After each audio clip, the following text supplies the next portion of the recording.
BT Patel साहब विभाग नियामक से राज्य सरकार द्वारा खूब सुंदरता लोकोने વધાવીશું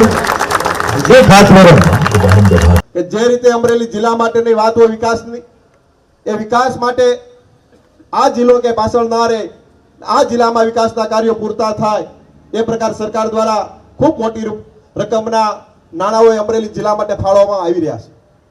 આવનારા સમયમાં પણ રાજ્યની સરકાર જ્યાં જે કરવું પડે એ ખેડૂત માટે અન્ય સમાજ માટે વ્યવસ્થાઓ માટે માળખાકીય સુવિધાઓ માટે એ કરીને રહેશે આપણો જિલ્લો બદલાય વ્યવસ્થા બદલાય આપણે બદલની અનુભૂતિ થાય નવી પેઢી સમૃદ્ધિના ખોળામાં રમે ને એવું ભારત બનાવવા માટે નરેન્દ્ર મોદી નીકળ્યા છે ગોપાલભાઈને અભિવાદન કરશે સ્વાગત કરશે।